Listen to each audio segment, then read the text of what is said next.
sinyal.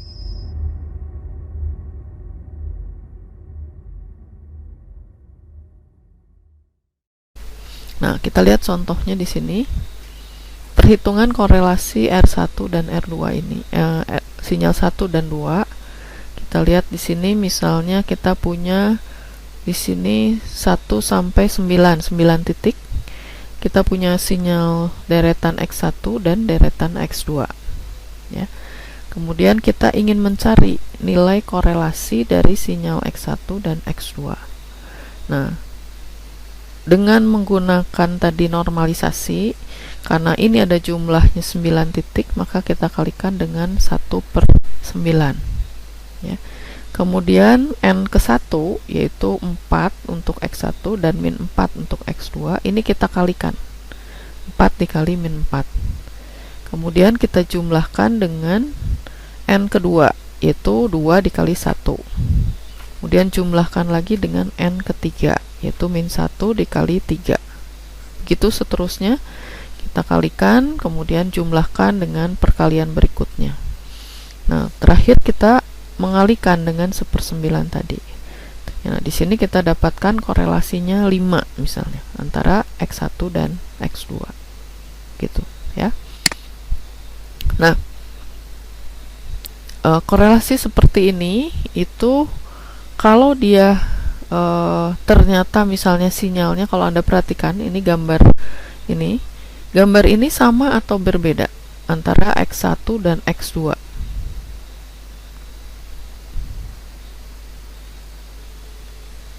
Ada yang bisa kasih pendapat?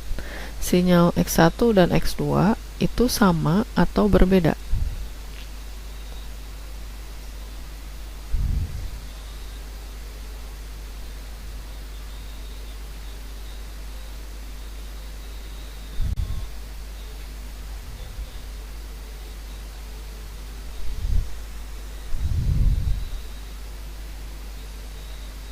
Dari amplitudonya sama tidak?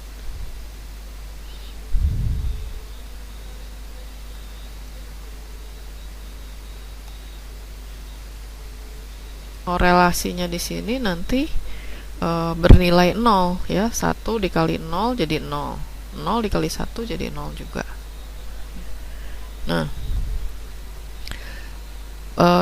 hasil korelasi dua sinyal ini, walaupun sinyal ini itu bentuknya 100% sama, walaupun ini bergeser ya, tapi hasil korelasinya 0.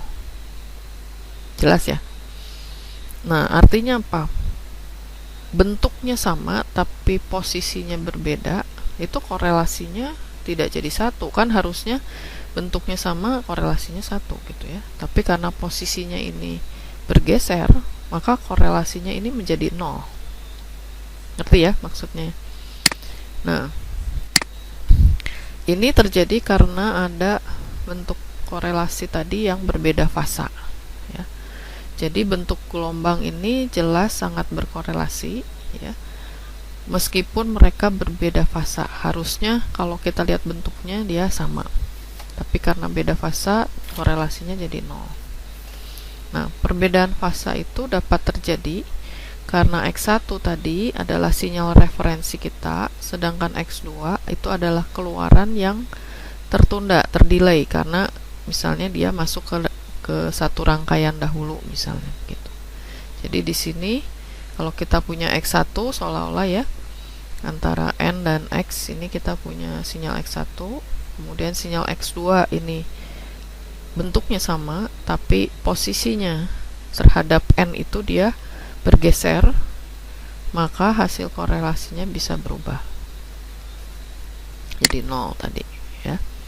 Nah, untuk mengatasi perbedaan fase seperti ini ya, kita perlu menggeser ya, atau lagging gitu ya. Nah, salah satu bentuk gelombang itu berhubungan dengan yang lain tadi. X2 kalau kita geser ke kiri kemudian baru kita korelasikan, maka hasilnya pasti jadi satu karena bentuknya sama ya. Jadi nanti pergeseran atau kita pakai variabel J di sini ya, itu akan mewakili jumlah lagging ya keterlambatan tadi, itu kita bisa melihat bahwa jumlah dari titik pengambilan sampel di mana X2 itu kita geser ke kiri, itu secara alternatif tapi sama prosedurnya, itu kita bisa menggeser X1 ke kanan misalnya. Jadi dengan rumus korelasi silang itu, untuk R12 yang J posisi X1 nya tetap, kemudian R21 itu kalau sinyal 2 nya kita geser sejauh J, maka hasilnya ini diharapkan harusnya sama gitu, ya. Jadi Anda bisa lihat si X2 nya ini kalau sudah digeser ke kanan ataupun ke kiri itu seperti apa gitu ya. Nah, dalam prakteknya nanti ketika dua bentuk gelombang berkorelasi, hubungan fase mereka mungkin tidak kita ketahui, kita nggak tahu ini beda fasanya berapa misalnya gitu ya, sehingga korelasi itu akan kita hitung untuk sejumlah kelambatan yang berbeda untuk menetapkan nilai korelasi yang terbesar, dan kemudian kita anggap sebagai nilai yang paling benar gitu. Jadi dalam prakteknya kan kita nggak tahu antara dua sinyal ini beda fasanya berapa. Jadi Anda hitung aja semua kemungkinan ya. Anda delay satu cuplikan, hitung korelasi. Anda delay dua cuplikan, hitung lagi. Anda terus begitu sampai nanti hasil perhitungan itu Anda dapat, kemudian Anda ambil nilai korelasi yang terbesar gitu. Itu mewakili bahwa oh itu sudah beda fasanya sudah 0 gitu. Ngerti ya maksudnya? Nah, contohnya misalnya di sini kita akan menghitung korelasi silang dari dua urutan X1 dan X2 pada keterlambatan atau lagging dari J sama dengan 3. Jadi kita tulis R12 dalam kurung 3, ini keterlambatannya ya. Nah, misalnya di sini itu adalah deret pertama sebelum terjadi lagging tadi, keterlambatan ya. Kemudian karena ada lag tadi J sama dengan 3, maka sinyal ini itu akan X2 ini akan terlambat 3 sampel. Jadi 1, kedua, ketiga. Nah, 7-nya ini dianggap sebagai N ke 1 gitu. Ya, dia terlambat 3. Jadi 3 ini seolah-olah nggak termasuk dalam perhitungan ya. Dia mulai dihitung pada saat nilai X2 nya 7, 4, min 2, min 8, min 2, min 1 plus 1 gitu. Nah, bagaimana kita menghitung di sini kalau dia sudah terlambat 3 sampel tadi? Nah, kita hitung nilai yang bersesuaian, yang ada pasangannya. Jadi di sini 4 kali 7, 2 kali 4, min 1 kali min 2, 3 kali min 8, min 2 kali min 2, min 6 kali 1. Nah, ini tidak kita hitung karena dia tidak ada pasangannya di sini ya. Gitu. Kemudian kita kalikan dengan jumlah sampel aslinya berapa? 9 ya, kita kalikan dengan 1/9. Jadi korelasinya di sini 2,667 gitu. Kalau tadi kan di awal korelasinya 5 ya. Di sini kita hitung 2,667 begitu ya, kalau itu ada keterlambatan. Nah, korelasi itu bisa juga kita hitung pada domain waktu kontinu. Jadi kalau Anda punya sinyal kontinu, maka kita hitung dengan cara integral seperti ini ya. Di sini R adalah korelasi, 1 dan 2 adalah sinyal 1 dan sinyal 2 yang kita hitung. Kemudian tau ini adalah waktu kontinunya. Kita cari limit dari T, itu periode sinyal menuju tak hingga, dikalikan dengan 1/T besar, integralnya dari min T/2 sampai plus T/2. X1T dikali X2T ditambah tau dt. Jadi ini korelasi dalam domain waktu kontinu.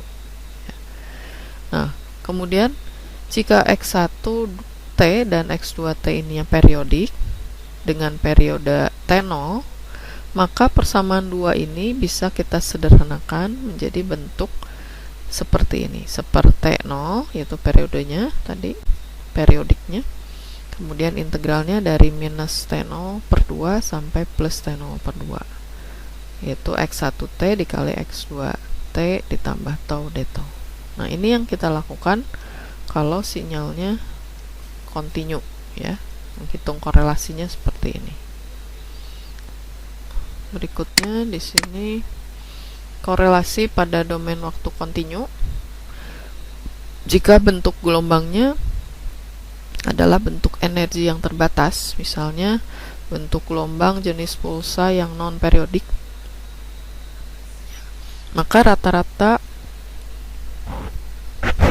yang dievaluasi selama waktu T itu sebagai T menuju tak hingga tadi itu tidak kita ambil, karena seperti itu akan menuju 0, ya. Dan korelasi R, relasi sinyal 1 dan 2 tau ini itu akan makin kecil. Nah, jadi untuk hal seperti ini, persamaan 4 ini akan kita gunakan. Jadi integral. Jadi di sini di depan tidak ada sepertinya, ya. X1T dikali X2T plus tau d tau. Dalam prakteknya biasanya kita tidak mengambil sinyal yang tak hingga, ya, tapi panjangnya terbatas, sehingga tetap kita akan menggunakan seperti, ya. Di sini integralnya 0 sampai T X1T dikali X2T plus tau d tau, gitu. Ya. Nah, ada kesulitan lain nanti yang terkait dengan panjang data yang terbatas, ya, dan korelasi silang. Nanti kita lihat di contoh 2 tadi, korelasi silang pada saat keterlambatannya 3 itu nilainya 2,667, ya. Nah, saat X2 ini kita geser ke kiri, bentuk gelombang tidak lagi tumpang tindih, ya, dan data di ujung urutan tidak lagi membentuk perkalian dari pasangannya, produk pasangannya, ya. Nah, ini dikenal sebagai efek akhir. Tadi kan ada 3 nilai yang tidak ada pasangannya itu, ya. Nah, dalam contoh ini jumlah pasangan yang menurun dari 9 tadi menjadi 6 perkalian itu karena adanya jeda 3 sampel, ya. Nah, hasilnya itu adalah penurunan linear pada korelasi R12J ini seiring dengan bertambahnya J. Jadi kalau keterlambatannya makin besar, nanti otomatis jumlah perkaliannya akan makin sedikit, jumlah pasangan perkaliannya, sehingga korelasinya akan makin berkurang, gitu, ya. Jadi korelasi itu paling besar itu pada saat dia waktunya sama, tapi kalau sudah ada jeda, otomatis korelasi akan menurun. Nah, salah satu solusi yang mungkin itu adalah membuat salah satu urutan 2 kali lebih panjang. Jadi kita ubah si deretnya itu lebih panjang dari panjang korelasi yang dibutuhkan. Nah, ini bisa kita capai dengan merekam lebih banyak data, atau jika salah satu urutannya periodik, itu dia akan kita ulang, ya. Jadi ujung yang bolongnya tadi yang tidak ada nilainya itu kita pakai nilai di depan yang tidak terpakai tadi. Jadi masih ingat kalau kita belajar cyclic convolution, ya, itu kan kita menggunakan nilai yang berputar, ya.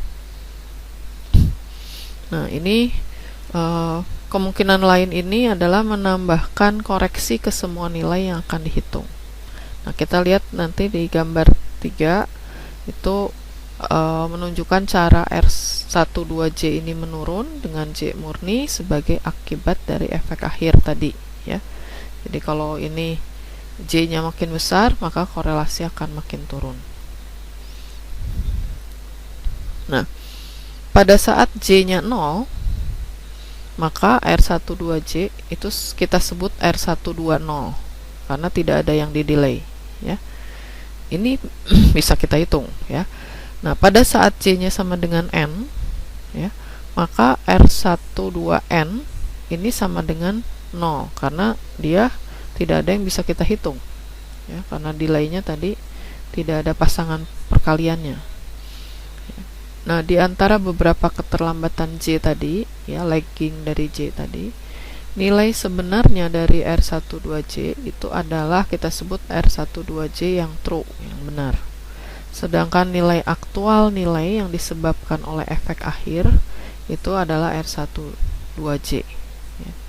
Nah, nanti nilai true-nya tadi bisa kita kurangi dengan R12J, kemudian dibagi nilai J-nya. Itu akan sama dengan R120 dibagi N. Atau kita sebut di sini R12 true itu bisa kita peroleh dari R12J ditambah J per N dikali R120. Jadi nilai ini nanti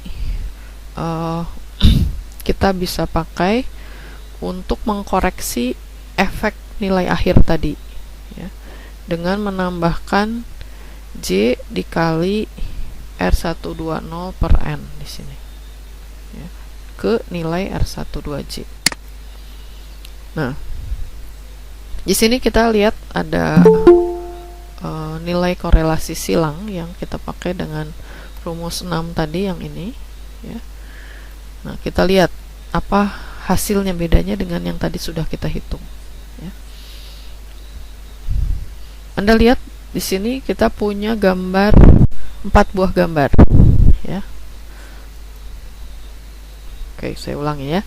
Jadi di sini kita punya 4 gambar. Gambar ke-1 dengan gambar X berapa ini? X3 ya, ini X1 dan X3 ya. Ya, gimana?